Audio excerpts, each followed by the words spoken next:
विद्यार्थियों, हम BA part 1 का पेपर 1 पढ़ रहे हैं और आज हम चर्चा करेंगे सामाजिक समूह की। सोशल ग्रुप का इंट्रोडक्शन देखेंगे, हम सामाजिक समूह का एक परिचय देखेंगे और समूह होते क्या हैं ये जानने का प्रयास करेंगे। तो समूह सार्वभौमिक होते हैं और मानव समाज के संगठनात्मक प्रकृति का प्रारंभिक चरण समूह है। समाजशास्त्र में समूह की अवधारणा इतनी अधिक महत्वपूर्ण है कि समूह को केंद्रीय अवधारणा के रूप में स्वीकृत किया गया है। समाजशास्त्र में समूह की अवधारणा को अत्यंत महत्वपूर्ण माना जाता है क्योंकि समूह में रह कर के ही मनुष्य अपनी जैविक, सामाजिक, सांस्कृतिक, आर्थिक एवं अन्य आवश्यकताओं की पूर्ति करता है। अब हम चर्चा करते हैं सामूहिक जीवन के कारणों के क्या कारण हैं। कॉजेज़ ऑफ सोशल लाइफ क्यों चाहिए हमें, उसके क्या कारण हैं, ये जानने का हम प्रयास करते हैं। आखिर मनुष्य समूह में क्यों रहता है। समूह व्यक्ति के व्यवहारों को अनेक प्रकार नियंत्रित, नियमित और अनुशासित करने की चेष्टा करता है। मनुष्य की जैविक, आर्थिक और मनोवैज्ञानिक आवश्यकताएं पारस्परिक अंतःक्रिया, सहयोग तथा सामूहिक जीवन एक दूसरे से आबद्ध हैं और उन्हें पृथक नहीं किया जा सकता।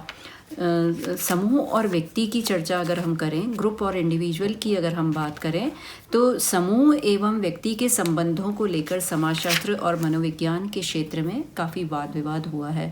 पहली मान्यता के अनुसार समूह के बिना व्यक्ति के अस्तित्व के विषय में सोचा भी नहीं जा सकता। व्यक्ति समूह में ही जन्म लेता है एवं समूह के बीच में ही उसका पालन पोषण तथा सामाजिकरण होता है। समूह न हो तो प्रथम तो व्यक्ति का जन्म ही संभव नहीं है और यदि हो भी जाए तो बाद में उसे समूह से अलग कर दिया जाए तो वह एक पशु के से भिन्न नहीं होगा। यानी अगर उसको समूह में नहीं रखा गया है, लोगों के बीच नहीं रखा गया है, तो वो पशु के समान होगा। प्रसिद्ध फ्रेंच समाजशास्त्री इमाइल दुर्खाइम कहते हैं कि सामूहिक अनुभव कहते हैं कि समूह की अपनी परंपरा है। परंपरा, इतिहास, एकता की भावना तथा प्रतीक होते हैं जो सामूहिक अनुभव तथा प्रतिनिधित्व करते हैं और सामूहिक अनुभव का प्रतिनिधित्व करते हैं और ये किसी प्रकार के व्यक्ति के अनुभव पर आश्रित नहीं होते हैं। सोरोकिन की अगर हम बात करें तो सोरोकिन कहते हैं संरचनात्मक परिस्थितियां समूह के निर्माण में सहायक होती हैं।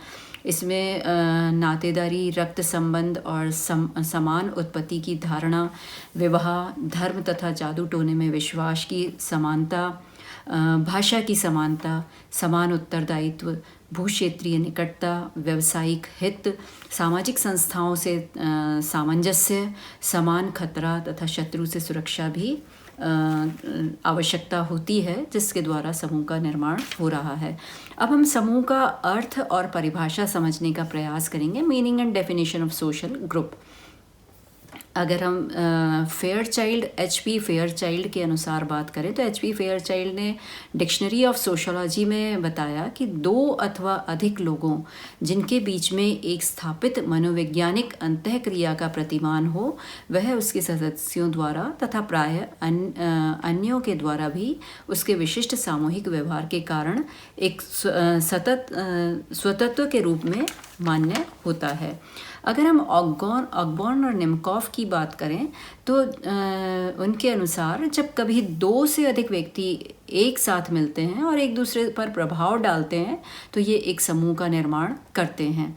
यानी समूह कैसे बन रहा है, जहाँ दो या दो से अधिक व्यक्ति एक दूसरे से संपर्क में आते हैं और एक दूसरे पर प्रभाव डालते हैं तो समूह का निर्माण हो रहा है।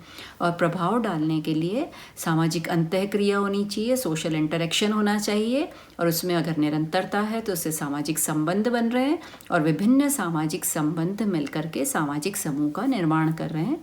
तो समूह निर्माण के लिए व्यक्तियों के बीच सामाजिक संबंधों को आवश्यक माना जाता है और इस आधार पर दो अपरिचित व्यक्ति जब प्रथम बार एक दूसरे से मिलते हैं तो एक दूसरे को प्रभावित करते हैं और एक दूसरे से सामाजिक संबंध स्थापित करते हैं तो समूह का निर्माण होता है।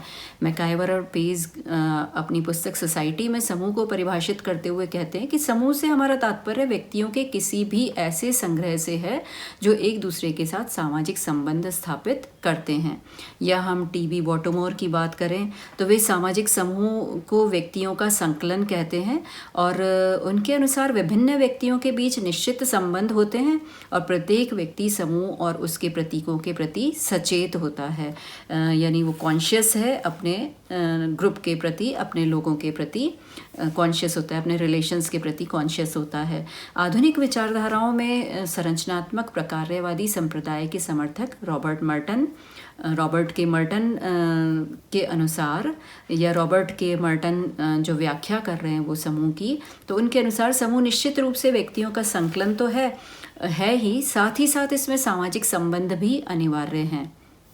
समूह के संबोध को समझने के लिए मर्टन द्वारा बताए गए तथ्य महत्वपूर्ण हैं। समूह में 2 या 2 से अधिक व्यक्तियों का होना आवश्यक है। समूह में संबंध होना आवश्यक है। संबंध हम केवल तभी मानेंगे जबकि व्यक्तियों के में बार बार अंतःक्रिया होती है, यानी अंतःक्रिया की निरंतरता से सामाजिक संबंध बनते हैं। और हम किसी भी समूह के सदस्य तभी माने जाएंगे जबकि हम में समूह के प्रति हम की भावना, वी फीलिंग तथा सदस्य होने का भाव हो, अर्थात जब हम स्वयं अपने आप को समूह का सदस्य स्वीकार करें, साथ ही साथ समूह के व्यक्तियों का हमें सदस्य के रूप में स्वीकार करना तथा दूसरे समूहों द्वारा हमें उस समूह के सदस्य के रूप में स्वीकार करना भी आवश्यक है। तो इस प्रकार हमने देखा कि समूह क्या होता है, उसकी अर्थ परिभाषा हमने देखी। अब हम समूह की विशेषताओं की चर्चा करेंगे। कैरेक्टरिस्टिक्स ऑफ सोशल ग्रुप, सामाजिक समूह की विशेषताएं। सामाजिक समूह की कुछ महत्वपूर्ण विशेषताओं की हम यहाँ पर चर्चा करेंगे। तो पहली विशेषता हम इसकी कह सकते हैं कि व्यक्तियों का संग्रह होता है। समूह व्यक्तियों का संग्रह होता है। ये कलेक्शन ऑफ पर्सन्स है, एग्रीगेशन है। तो समूह के अंदर विभिन्न व्यक्ति हैं, ये व्यक्तियों का एक संकलन मात्र है या संग्रह है। दूसरी विशेषता हम इसमें कह सकते हैं समूह की, इसकी निश्चित संरचना होती है, डेफिनेट स्ट्रक्चर होता है इसका, यानी इसमें नियम, अधिकार, कर्तव्य, पद, भूमिकाएं, कार्य प्रणाली आदि तय किए जाते हैं और सदस्य उसके अनुसार ही कार्य करते हैं। फिर हम बता सकते हैं कि समूह में कार्यात्मक विभाजन पाया जाता है, यानी फंक्शनल डिवीजन पाया जाता है ग्रुप के अंदर, जिसका जो काम निश्चित है, कार्य निश्चित है, उसके अनुसार डिवीजन ग्रुप के अंदर हमको देखने को मिल रहा है। सामान्य हित एवं उद्देश्य होते हैं समूह में, कॉमन इंटरेस्ट एंड एम्स होते हैं। एकता पाई जाती है समूह में, यूनिटी होती है। एक समूह के सदस्यों में जब तक एकता की भावना पाई जाती है तभी तक वे समूह के सदस्य बने रह सकते हैं। उनमें हम की भावना या सहकार की भावना होती है और इसी से परस्पर वे एक दूसरे की सहायता करते हैं। इसकी सदस्यता ऐच्छिक होती है, यानी वॉलंटरी मेंबरशिप होती है। व्यक्ति सामाजिक प्राणी होने के कारण किसी न किसी समूह से संबद्ध रहता है और सदस्यता 2 प्रकार की होती है, अनिवार्य और ऐच्छिक। व्यक्ति लेकिन किस समूह की सदस्यता ग्रहण करेगा यह उसकी रुचि, इच्छा, योग्यता आदि पर निर्भर करती है, यानी वो अपने इंटरेस्ट से अपने इंटरेस्ट से वो ग्रुप का मेंबर बनता है। उसको किस ग्रुप में रहना है वो उसका इंटरेस्ट पे डिपेंड करता है। इसके अलावा समूह के अंदर स्तरीकरण पाया जाता है, यानी स्ट्रेटिफिकेशन पाया जाता है। एक समूह के सदस्य समान पदों पर नहीं होते, वरन उनकी परिस्थिति और भूमिकाएं अलग अलग होती हैं, उनके स्टेटस और रोल अलग अलग होते हैं। समूह के अपने आदर्श नियम होते हैं, अपने आइडियल नॉर्म्स होते हैं। ग्रुप में पारस्परिक जागरूकता पाई जाती है, म्यूचुअल अवेयरनेस पाई जाती है। सामाजिक संबंधों के कारण ही समूह बनते हैं और सामाजिक संबंधों के आधार पारस्परिक जागरूकता और परस्पर सहयोग की भावना होती है। इसके अभाव में समूह में स्थिरता कम होती है। समूह में स्थिरता भी, स्थायित्व भी पाया जाता है, परमानेंसी पाई जाती है। इसके साथ साथ सहानुभूति भी पाई जाती है, सिंपैथी भी होती है और सामाजिक संबंध भी पाए जाते हैं। समूह में सोशल रिलेशंस भी पाए जाते हैं। अब अगर हम ये देखें कि समूह के निर्धारण का आधार क्या है, basis of social group formation देखें, तो समूह का निर्माण रक्त संबंध अथवा एक ही पूर्वज से उत्पत्ति मानने में विश्वास करता है। विवाह भी इसका एक आधार होता है। जादू टोने या धर्म के में समान विश्वास भी इसका आधार होगा। समान भाषा, समान लोकाचार और रीति रिवाजों में विश्वास, एक ही भूमि का स्वामित्व, पड़ोस, सामान्य व्यवसाय, सामान्य उत्तरदायित्व, एक ही स्वामी के अधीन रहकर काम करना, समान शत्रुओं का होना, साथ साथ रहकर कार्य करना, एक ही संस्था से संबंधित होना और पारस्परिक सहयोग, ये किसी भी सामाजिक समूह के निर्माण के आधार होते हैं। इसके बाद हम अगले वीडियो के अंदर, अगले व्याख्यान के अंदर सामाजिक समूह के वर्गीकरण की चर्चा करेंगे। धन्यवाद।